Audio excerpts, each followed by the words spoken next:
Hello and welcome to Week 2 summary. In Week 2, we covered the topic AI and health.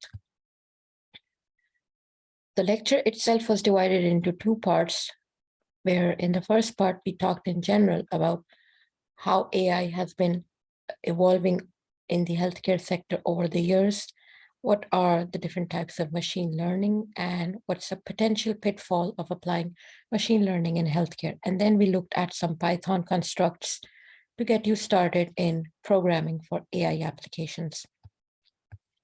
So we started with a little bit of history that basically practitioners in AI started as early as 1970s, but the earliest applications of AI in healthcare were mostly rule-based systems with some if clauses of diagnostics, which allowed these systems to reach a decision about the patient. Those are very simple applications and there wasn't much patient data available. But as more and more patient data became available and computational power became better, machine learning was applied in various clinical settings, especially for optimized care delivery, information management systems, clinical care prediction, risk assessment, especially such as, for example, prediction of risk of diabetes in an individual, or some predicting whether or not whether certain cancers could be malignant or benign. And these are some examples we will run through. Again, we will revisit this topic a little bit again when you have more knowledge of Python.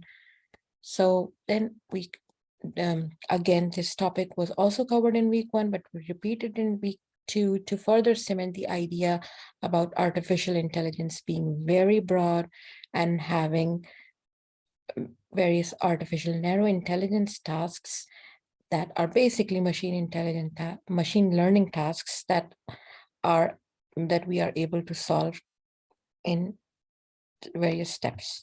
And then I explained to you with an example of COM, which I related to mom, that you ask your mom questions. Similarly, you ask the machine learning system various questions. So you can say machine learning is a question answering machine where you give it data and it gives you answers.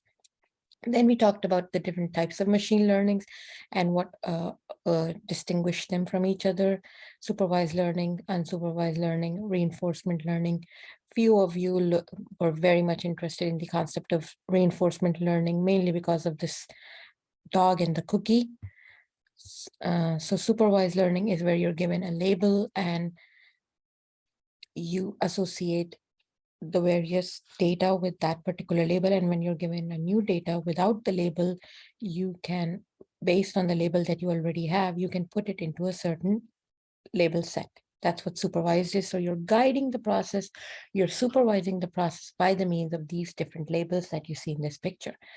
Unsupervised learning is basically clustering or using patterns in the data to put some of the pictures together. For example, both of these on the extreme left look similar. The two pictures in the middle look similar. The two pictures on the extreme right look similar.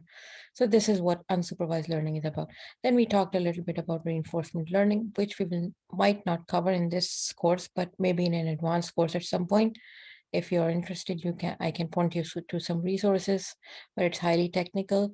So this is the idea of when you bring a new cookie, new dog, sorry, initially it does not know what you mean when you say sit, but gradually it learns, because every time it sits, you give it a treat or a cookie.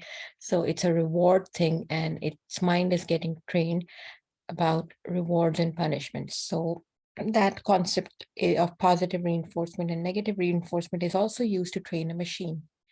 But what is a reward for a machine? We can assign some points or we can create an arbitrary reward function. Then we talked about some supervised learning in a healthcare context and what it would eventually mean. So basically learning a model or a function that can predict from ECG examples or images whether or not there is a risk of a heart attack. There is, however, a potential pitfall when applying these kind of algorithms, machine learning algorithms, to healthcare, because machine learning algorithms basically work on correlation patterns in the data. Sometimes you don't have correlation patterns, or sometimes you have very weird correlation patterns. For example, both ice cream sales and shark attacks can increase when the weather is hot, but does it mean that the ice cream sales are being caused by shark attacks or vice versa? No, there is no correlation. There's no causation between these. It's not being caused, one is not being caused by the other, but it may seem so because of the pattern uh, clustering within machine, grouping together the pattern thing within machine learning algorithms. Similarly, if we talked about an example where a bunch of researchers from Stanford developed a system where it was being detected whether or not a particular pneumonia patient is at the risk of death or not. And based on the risk of death, we decide whether or not to give him or her intensive care unit treatment. Uh, what was happening is that patients with pneumonia and with asthma were being classified as low risk by that particular algorithm, whereas this is not true. This was causing an alarm in the medical community because those who are healthcare practitioners and who have medical knowledge know that someone with asthma and pneumonia is of course high risk.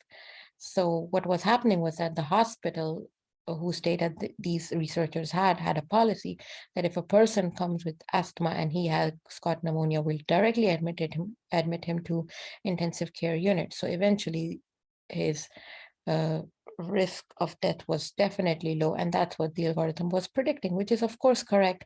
But because it works on correlations, it could have led to implementing a wrong policy in the hospital. So these are certain pitfalls of machine learning within healthcare that you have to be careful about, and you can write your essay around this topic. And then we covered some Python constructs. We talk about variables and how they are stored. For this, I'm uploading the Python notebook file, which you can go through because I won't be covering all of this in the summary. We also covered various data types of variables and how to perform different operations on different types of variables. Then we talked about in certain cases, variables are not enough and we need lists and how to manipulate lists, what are lists, using for loop to go through items of a list. And this was an example we covered. It is in the notebook file, you can go through it. So hope this summary makes your mind revise everything about week 2. Thank you.